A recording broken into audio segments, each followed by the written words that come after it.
Welcome to Paris. The local time is 17:54. In a few minutes we will be entering Gare du Nord station, our final stop.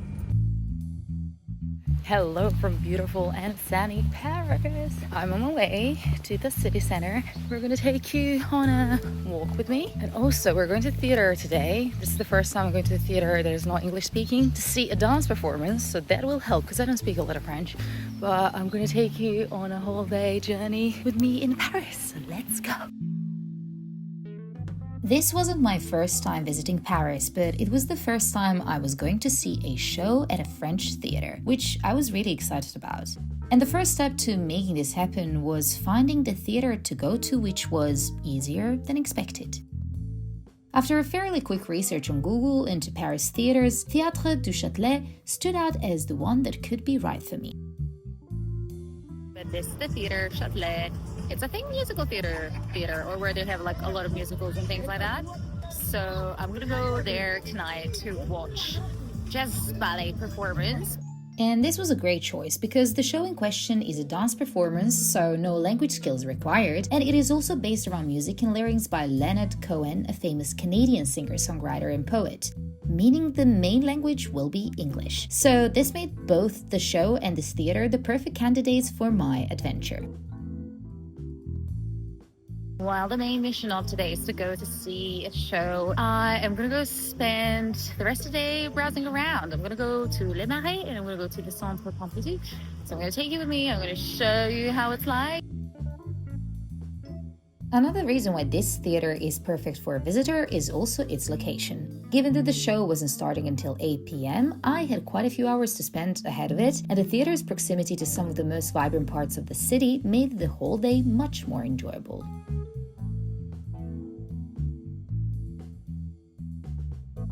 My first stop of the day before the show was Centre Pompidou, cultural center and museum known for its modern art collection, amazing views of the city, and quite a unique building design.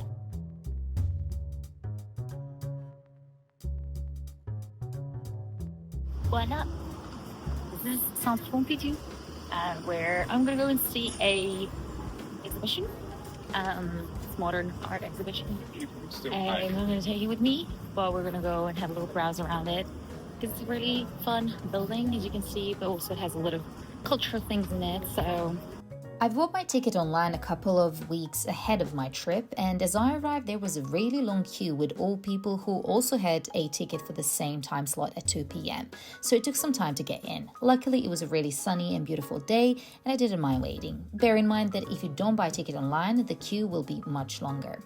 And then, after like 15 minutes of wait, it's because you need to scan your bags and stuff. So we're going to the museum now, but there are so many different things here. You can go to the cinema, galleries, and a museum. The Centre Pompidou houses one of the most important collections of modern and contemporary art in Europe. The museum's collection spans from the early 20th century to the present day and features works by many influential artists. From the works of Pablo Picasso, Henri Matisse, Vasil Kandinsky, to Frida Kahlo, Salvador Dali, Andy Warhol, and Francis Bacon, this exhibition can easily occupy your attention for a good 2 hours. It's all spread across one floor, but there are many rooms, and I recommend you get a free map to help you navigate around, as the most important works of art are annotated on it, so you make sure you don't miss them. Centre Pompidou also has dedicated exhibitions which last for a few weeks or months, and when I visited, a lot of people were there for the Surrealism exhibition, which I didn't end up going to, but it looked amazing.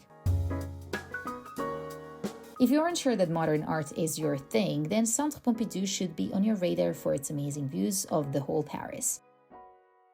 Located at the 4th arrondissement, its unique position allows you to see Sacré-Cœur, Montmartre, Eiffel Tower, and beautiful Paris rooftops and streets from the 6th floor. If the weather is nice, I'd 100% recommend you check it out. So I'm gathering a little bit of strength and charge my phone before I proceed. I think I'm going to go find the croissant or something like that. And then I'm going to get ready to go to the theater. I'm really excited.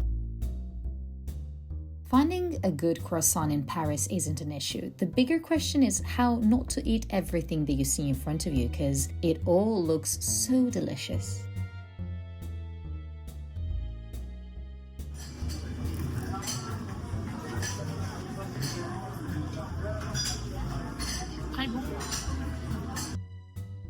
Given that both the Centre Pompidou and the theatre of my choice are located within 15 minutes of each other, I walked everywhere, and along the way I also took a chance to explore Les Marais, a nearby neighborhood known for its amazing cafes, shops and great vibe.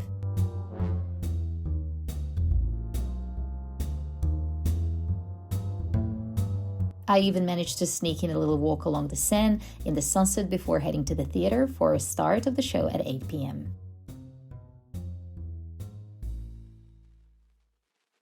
And just like that, it was the theatre time.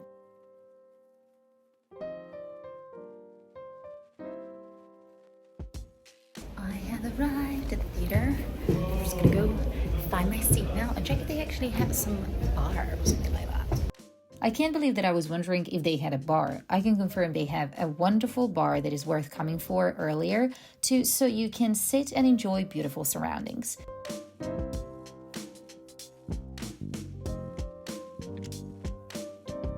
I even managed to have a little snack ahead of the show.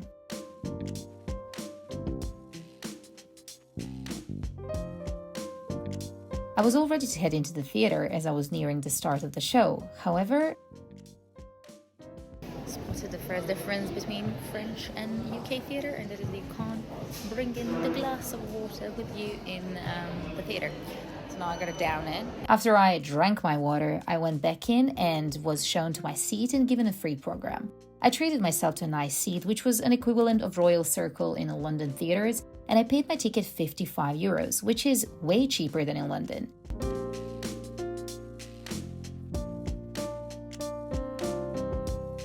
The theatre looked spectacular. I tried soaking it all in, and it really reminded me of some London theatres like the Theatre Royal Haymarket. It looked really glamorous.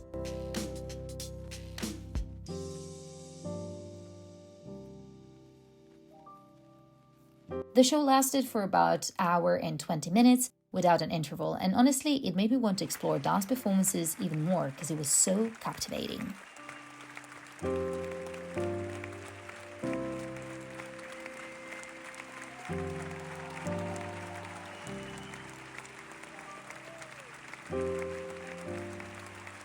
Choreography, talent, lights, everything was so thoughtful, and genuinely it felt like a story told with these lyrics and music and movement, and it was so wonderful to see it. And also after the performance, there were 3 people from the company who came to the stage to talk and share more about the performance. Obviously this was all in French, so I really could only understand some bits, but it was really nice to see that a lot of people have stayed at the theatre to actually listen to what the company has to say and to just hear a little bit more about the performance.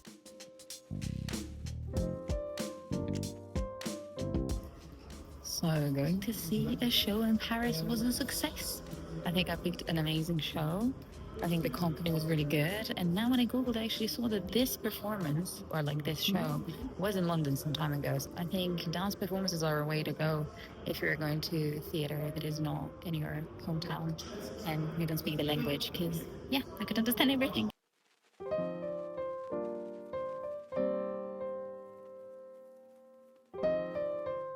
Around 10 p.m. I needed to bid farewell to Théâtre du Châtelet so I can go home and prep for my journey back to London the next day. Paris is that kind of the city where it doesn't matter how many times you've visited before, you can always discover something new. And I'm beyond happy that I've got to explore theatre scene in this beautiful city of light. I will be back.